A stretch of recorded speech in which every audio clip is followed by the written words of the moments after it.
Vamos lá. Vamos assistir. Depois de ter assistido Parasita, vamos assistir Mamãe Falei falando sobre Bacurau. Arthur Duval.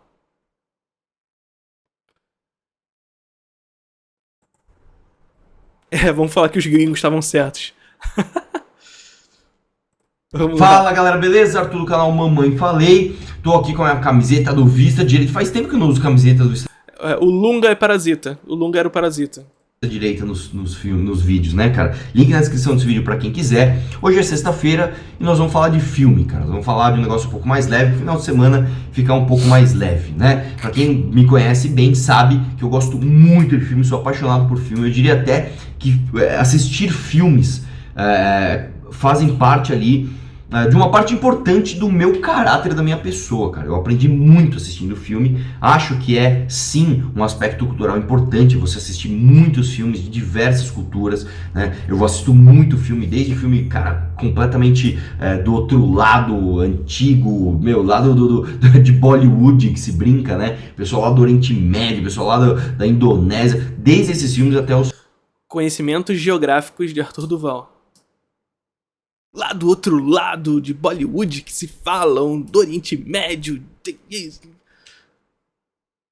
sabendo legal, hein, Arthur? filmes de Hollywood mesmo, os filmes mais clichês. E isso inclusive tem muito a ver com os vídeos que eu faço, cara. Os vídeos que eu faço tem ali o storytelling. E eu vou dar inclusive um workshop de graça, se inscreve aqui na descrição também, sobre o storytelling, sobre a apresentação, sobre você saber se comunicar, sobre você saber transformar algo em algo interessante para as pessoas. Você quer contar uma história, isso é muito importante para você conseguir vários aspectos da sua vida ter sucesso. É muito importante que você saiba contar uma história, saiba se comunicar, saiba tornar algo interessante e palpável para outras pessoas. Aprender a se comunicar, e aprender assistir storytelling filmes com faz Arthur parte Duval. desse exercício. Então, quem quiser, link na descrição desse vídeo de graça para o primeiro workshop sobre isso, beleza? Vamos Será lá, que o ainda filme tem? que eu assisti, Deixa eu ver como é que tá tá todo isso. mundo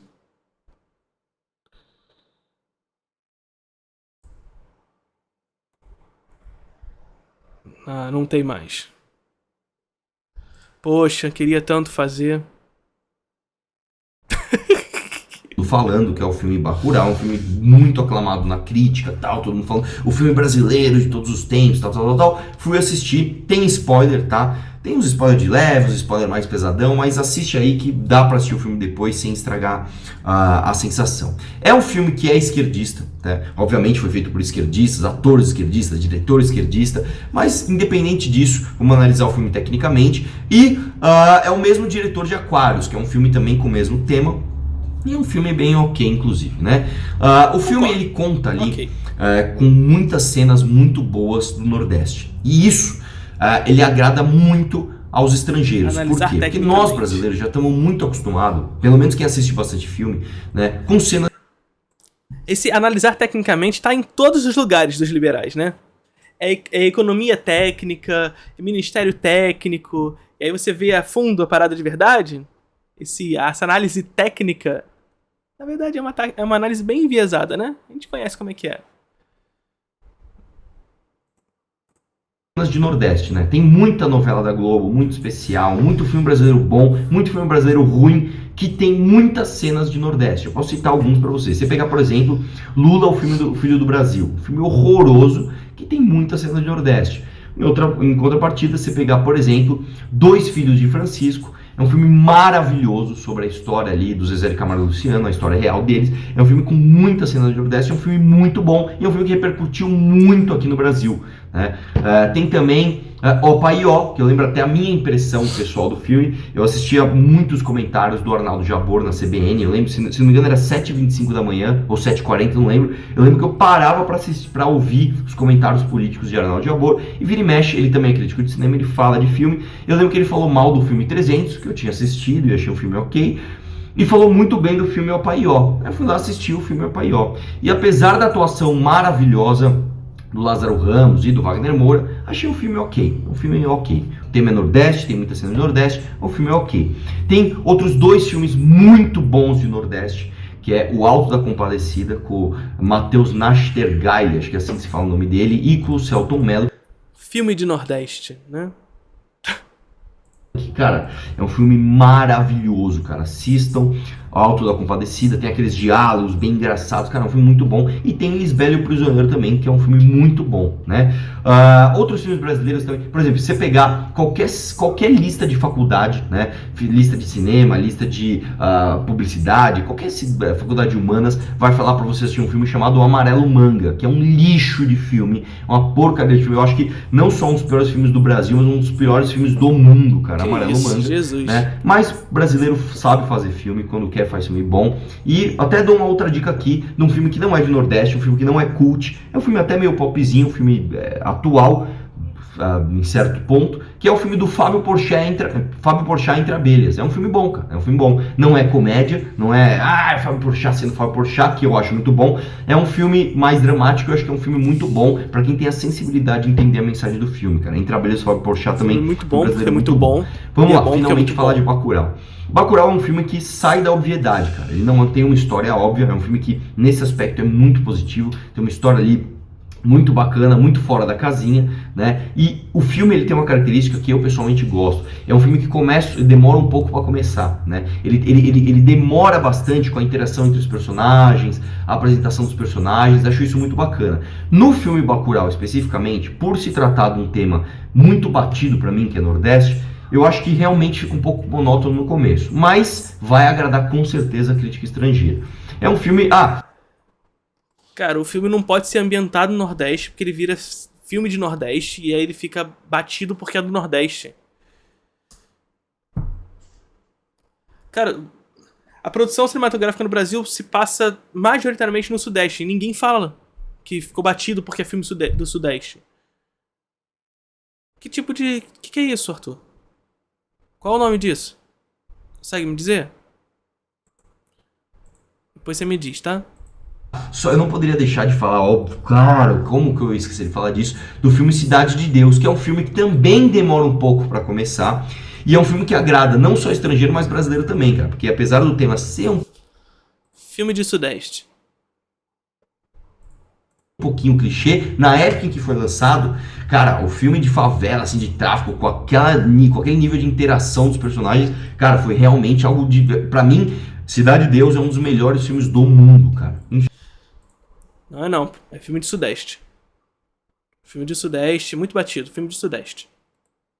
Voltando para Bacurau. A trama finalmente começa, né? Com essa história de dois motoqueiros, tal, e aí chegam os dois motoqueiros e agora vem spoiler, tá?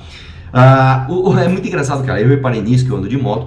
A cena, eu não entendo por que eles fizeram isso. O barulho das motos quando chega é barulho de moto dois tempos. Aquele barulhinho. Sabe barulhinho de moto dois tempos? Quem anda de moto sabe. E cara, quando chega são duas motos quatro tempos. Eu não entendi até agora por que eles trocaram os barulhos das motos. Mas enfim, quando chega os motoqueiros você fica meio tenso ali, caramba, dois motoqueiros. Aí quando tira o capacete é um casal, é só um casal inocente e tal. Você sente uma certa tensão, mas é uma cena muito boa, cara. Uma cena muito boa, porque realmente fica aquele mix entre só um casal inocente, não é? Pô, esse casal apresenta alguma ameaça, na verdade eles que estão correndo perigo. Você fica meio assim, cara, muito boa essa jogada. E a cena, e agora ela vem ali. O que foi muito boa? Ele não fala o que foi muito bom, caraca. Eles chegaram, é muito bom. Pô, chegou de novo, muito bom. A quantidade de vezes que ele falou muito bom em 6 minutos. De fato, spoiler, cara. Quando a mulher saca a arma e fala, deixa eu ver esse celular aí, cara, realmente dá muita raiva. Você, puta, que filha, né? Muito boa essa cena. E a cena da morte do casal também é muito boa, cara. Me lembrou muito ali cenas do Tarantino, cenas do Scorsese, que é aqueles diálogos onde parece que tá tudo bem, aí tem uma certa tensão e de repente desanda tudo. Achei muito boa a cena da morte do casal. E achei muito boa também, as cenas de nudez. Porque normalmente, cara, filme brasileiro, quando tem cena de nudez, é apelativo, né? Aquela cena que eles querem chocar e, tipo, não tem a menor necessidade daquela cena de nudez. E acho que as cenas de nudez desse filme realmente vieram no momento certo. São cenas que, porra, você tem a reação esperada que o diretor... O velho preconceito com o cinema brasileiro. Cenas de nudez tem em todo lugar, Arthur. Tem em todo lugar, Arthur. E mais do que isso, essa discussão sobre a necessidade das cenas de nudez já também. Não precisa disso.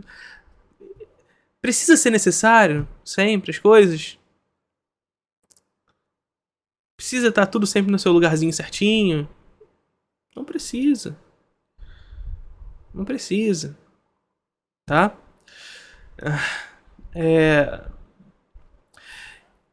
Esse tipo de preconceito dessa vez aqui, a gente já falou de preconceito que ele citou lá no Parasita, e aqui eu vou falar mais uma vez, não é necessariamente um problema do Arthur, mas é um problema que é construído no senso comum sobre a história do nosso cinema. E que o nosso jovem cinéfilo também tem esse problema. De desqualificar a produção cinematográfica brasileira pretérita aos anos 90 em razão das pornochanchadas, né? Agora, se a gente for fazer uma análise material das causas desse preconceito, a gente, logo de cara, vocês vão abrir a cabeça e vão começar a assistir esses filmes. Gente, vocês precisam ter em mente o seguinte: o Brasil, ele tinha, na década de 70, eu já falei isso muitas vezes, muitos de vocês já me viram falando isso sei lá quantos milhões de vezes, mas na década de 70 o Brasil tinha, vou até botar pra tela cheia, depois a gente volta pro Arthur. Na década de 70, o Brasil tinha uma empresa brasileira de cinema, certo? Uma empresa estatal com o objetivo de fomentar a produção dos filmes brasileiros e de internacionalizar o produto brasileiro. Saca? A presença da Embrafilme fazendo com que, fomentando esses filmes, e foram mais de 200 filmes fomentados já ao longo da sua existência, e poderia ser mais, eu já vou dizer por que não foi mais, incentivou de tamanha forma a indústria brasileira a fazer com que a gente conseguisse consolidar no Brasil um público para o filme brasileiro, para o cinema brasileiro. O brasileiro assistia filme brasileiro. Só você olhar as bilheterias naquela época para os filmes brasileiros, que eram significativas. Tá? Muito isso em função dos investimentos da Embrafilme, somado a isso a presença da Boca do Lixo, que cresce nesse contexto de crescimento do cinema brasileiro e começa a produzir o seu filme em uma larga escala, em uma produção industrial ali no bairro da Luz, em São Paulo. Então veja, o investimento em cinema faz com que, inclusive, a produção cinematográfica tangente ali cresça junto. Nesse mesmo lugar, começa a crescer essas pornochanchadas. A pornochanchada, porém, é o chamado cinema erótico brasileiro, que ganha esse nome vulgar pela crítica cinema novista, que começa a olhar para esse tipo de cinema e criticar isso como algo que é produzido muito mais para pão e circo e tudo mais. Mas, enfim, é o cinema novo na sua posição egóica, que em muitos momentos esteve. Agora, esse cinema erótico, somado aos filmes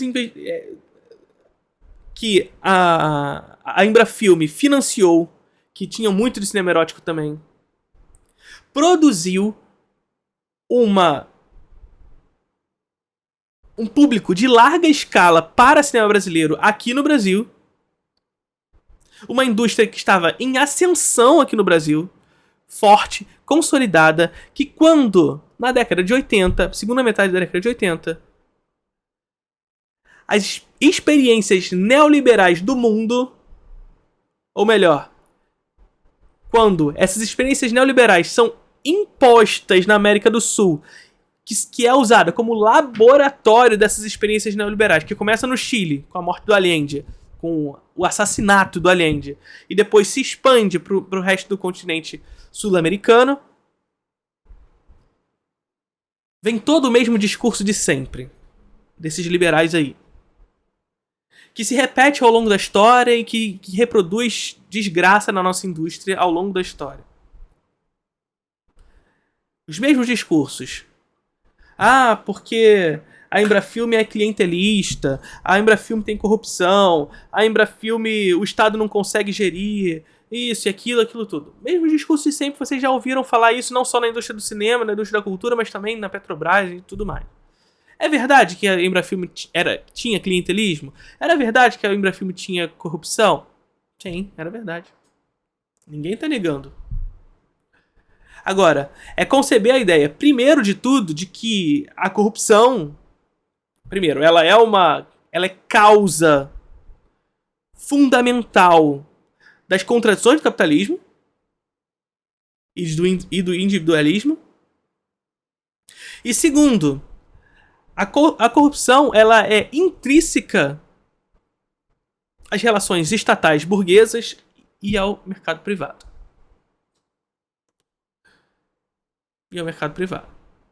Só que, ora, o Estado não sabe gerir. O que esse discurso reproduziu ao longo da história ali a partir da década de 80? Essa empresa brasileira que antes era forte e consolidada começa a ser sucateada. Porque esse é o projeto. E é o que acontece, por exemplo, com as universidades públicas aqui no Brasil. A gente começa a sucatear a partir desses discursos essas universidades. Aí você vai sucateando. Até que na década de 90, com o Collor, a Embrafilme é extinta. Porque veja só, a empresa, ela não consegue, o Estado não consegue gerir a empresa. Olha só como ela estava em frangalhos. Porque o Estado não consegue gerir. Esse é o discurso. Mas o processo de sucateamento, claro que é escondido. Só que o que aparece no final era uma empresa já em frangalhos, que precisava ser extinta. Entretanto, esse processo de sucateamento da Embrafilme e a sua extinção, claro, deixou um público órfão. Um público que assistia filme brasileiro, que tinha consigo uma indústria de cinema forte e em ascensão, órfão de cinema brasileiro. Ou seja, a demanda que já tinha sido construída por essa indústria estava lá, agora, sem ser atendida. Só que demanda já construída é demanda que está ali. Quem vai atender essa demanda? Os mesmos que financiaram os projetos neoliberais na América do Sul. Os Estados Unidos. E a partir desse momento, os Estados Unidos tomam de assalto as salas brasileiras. Até que a gente chega hoje. E a gente não tem filme brasileiro mais em sala de cinema. Só é filme de super-herói.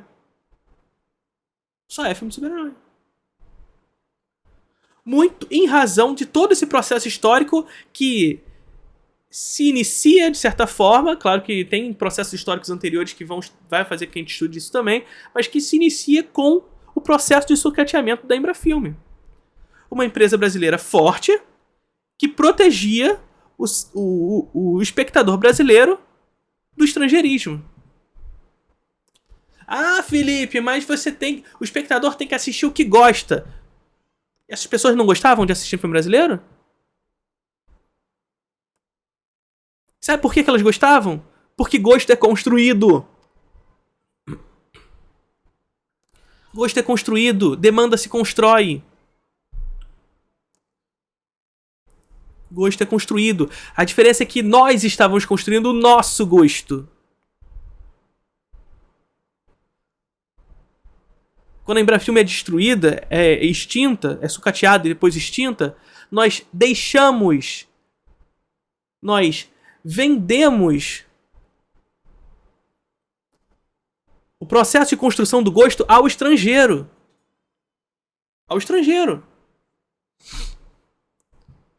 Então eles hoje ditam o nosso gosto. Não mais nós ditamos a construção do nosso próprio gosto. Não mais nós. E quais são algumas das causas disso tudo?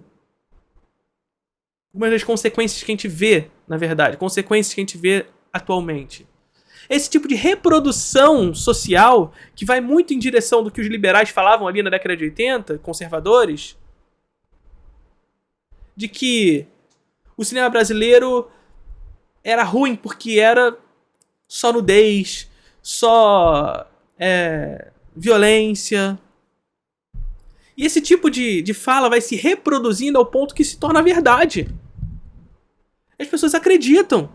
E aí o pai de vocês, o avô de vocês, que assistiam esses filmes, estão reproduzindo esse tipo de discurso. Mas todos eles já assistiram o filme lá. Porque não é possível. O cinema brasileiro era assistido por todo mundo. Mas não, eu não assisti esses filmes. Claro que assistia. Todo mundo assistia. Tinha filme ruim? Tinha filme ruim pra cacete. Assim como nos Estados Unidos tem filme ruim pra cacete. Mas tinha filme bom pra cacete também. Muito filme bom sendo produzido sob a lógica do cinema erótico brasileiro. Muito. Jean Garret, gente. Walter Hugo Cury. Odi Fraga. David Neves. Sabe? Os filmes da Helena Ramos.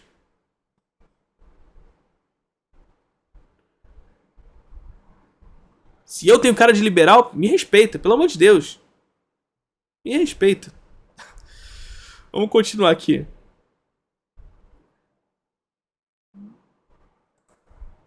Quer que você tenha, achei muito bom, né? Achei muito boas também as cenas do Tony Jr., né? O jingle dele, olha só quem vem aí, andando no meio do povo, meu, muito bom. A cena das doações dos livros, dos remédios, a cena da Sônia Abrão com os Arthur Duval se reconheceu nele? Será? Ou reconheceu aqueles que ele já apoiou? remédios, jogando remédio tarja preta no lixo, explicando ali ao perigo. Meu, muito bom, né? E aí, cara, desenvolve toda a trama, que eu não vou dar mais spoiler, mas enfim, tem a cena do americano quando ele cruza com a Sônia Abrão e não mata ela, cara. Isso é uma coisa muito interessante, que ele fala, não mato mulher, assim, aquela falsa moralidade, um negócio muito bom, muito boa. Antes, na verdade, voltando um pouco na cena da morte do casal, ele fala, meu, você é um assassino, você matou um dos seus, sabe? Essa diferenciação de você é assassino, eu não sou, cara, muito bom, né? Os atores são muito bons, as cenas são muito boas, só achei que a atuação do professor não é muito boa. Eu acho que a atuação especificamente do ator que fez o professor ficou um pouco teatral demais, ficou um pouco especial da Globo, não ficou ali muito verídico, né? De novo o negócio do teatral, né, que ele fala em Bacurau. As piadinhas são muito boas, né? Aquela cena onde tem piadas ali meio que de humor negro, onde você choca de fato a sala de cinema, né? Quando a criança fala ele falou Sônia Abrão? Vamos brincar de quem vai mais longe no escuro? Cara, é muito boa essa jogada. Mas acho que falta algo no filme e o que falta realmente me doeu ali. Em primeiro lugar, não se explicou e não se resolveu o problema da água. Eu não entendi muito bem esse negócio do Lunga tá passando fome, quer dizer, o Lunga é um baita bandidão ali, pá, é o cara e, ele tá passando fome, cara. Não entendi muito bem isso, né? Achei que faltou muito, não entendi muito bem, ele tá passando puxando fome. Puxando o gancho ali do Tarantino e do Scorsese nessas cenas, faltou muito uma cena do Lunga saindo na mão com um americano. Faltou isso. Né?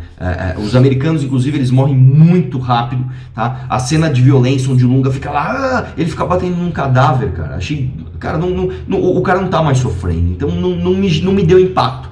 Não, realmente faltou isso. Faltou a verbalização da afirmação nordestina. Calma. Calma.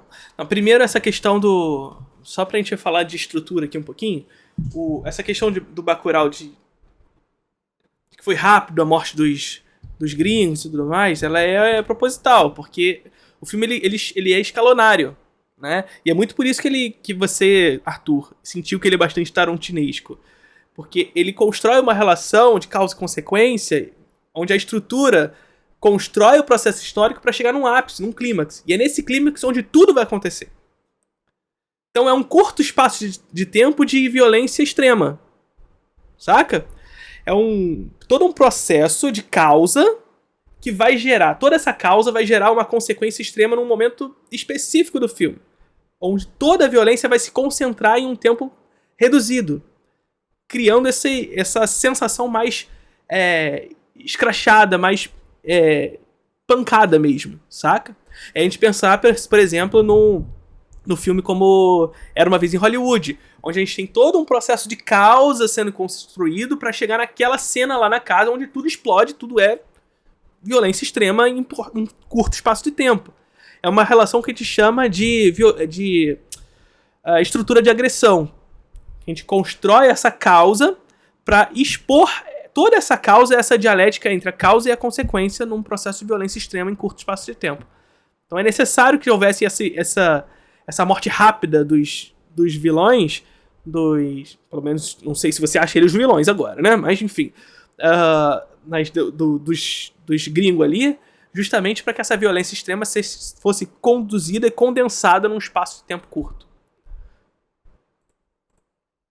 Cara, o filme não é sobre o nordestino ali resistindo e dando pau no americano. Faltou ali o Lunga com uma peixeira falando pro americano: agora tu tá fudido, rapá. Eu passei a vida inteira comendo rapadura, passando sede aqui, pra baixar a cabeça pra um comedor de chucrute. Aí alguém fala: não, não é comedor de chucrute, isso é alemão. Ah, mas tanto faz, comedor de bacon então. Faltou isso, cara. Faltou.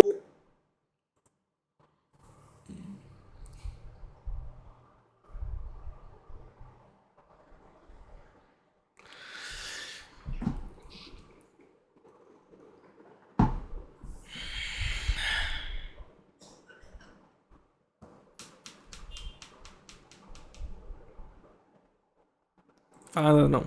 O sarro, né? Mais no final, com aquela tensão, verbalizado. Faltou a cena de porrada. Os americanos morreram muito rápido. Sabe o que faltou pra mim?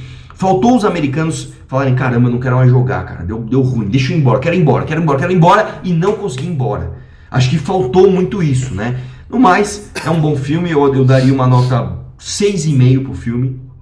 E sem querer politizar, cara, é um filme que é interessante, que por mais que ele venha da esquerda, é um filme que mostra que as armas é que salvaram. Sem querer politizar, eles realmente acham... Eles não acham nada, eles sabem o que fazem. Eles querem transmitir essa ideia de que eles são imparciais a todo custo, gente. Não, é sem política. Pelo amor de Deus, cara. É lógico que você tá sendo politizado. Claro que você tá sendo enviesado. Não existe esse negócio de análise técnica, Arthur. Você não fez nenhuma análise técnica do filme. Nenhuma análise técnica. Zero análise técnica até agora. Você só fez análise ideológica. O vídeo inteiro foi análise ideológica. A gente já tá em 10 minutos e 20 segundos. Não sei se nesses 1 minuto e 20 que faltam você vai falar alguma coisa técnica, mas acredito que não.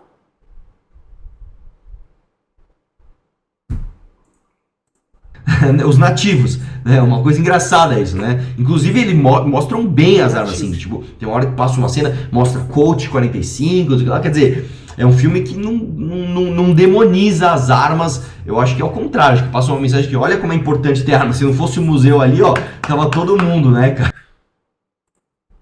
Tá, o que ele quer dizer com isso? É só pegar todo o processo revolucionário histórico pra ver que as revoluções se fazem em armada. Não tô entendendo. Ninguém pega em bandeirinha branca pra derrubar o sistema. Bota a florzinha no cano da arma. A gente já viu na história, inclusive, com Allende, por exemplo, no que isso deu. Quando a revolução se faz pelos âmbitos da democracia burguesa. Então não entendi.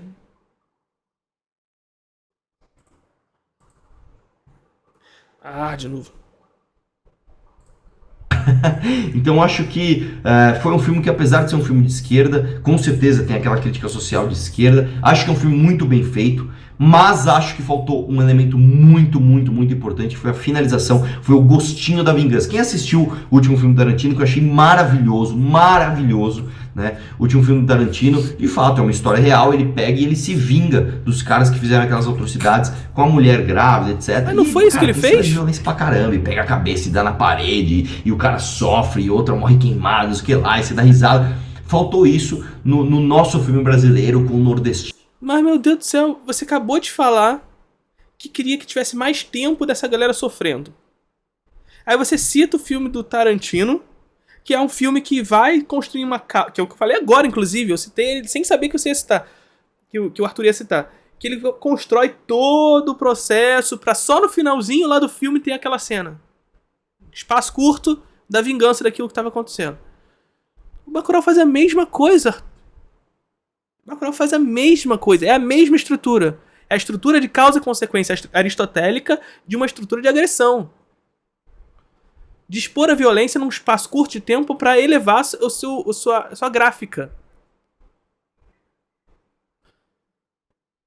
A sua semântica. É o mesmo. É a mesma coisa. O que eles fizeram ali não foi um processo de vingança e revolucionário ali? Contra a classe que os oprimia? Pô, não tô entendendo. Ali batendo no americano. Faltou isso um pouco, isso me deixou muito triste, cara. Mas é um bom filme, vai assistir que vale a pena, tá bom? Fora isso, se puder, assista os outros filmes que eu indiquei nesse vídeo aqui, os bons, né? O Paió, que é ok, Os Dois Filhos de Francisco, que é um filme muito bom, O Alto da Compadecida, Lisbela e o Prisioneiro e Entre a Beleza do Fábio Porchat, acho que são filmes brasileiros muito bons. Se você não assistiu Cidade de Deus, pelo amor de Deus, cara, aí você tá atrasadaço, demorou pra você assistir Cidade de Deus, tá bom? Um abraço, vamos questionar.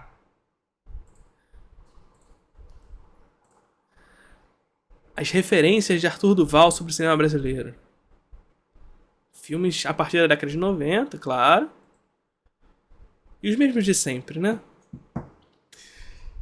Ai, caraca. Vocês me fizeram assistir 2 vídeos de Arthur Duval. Introdução ao cinema tem aula específica de cinema do Nordeste. Eu vou convidar o Arthur para dar uma aula lá no Introdução ao Cinema sobre filmes de Nordeste.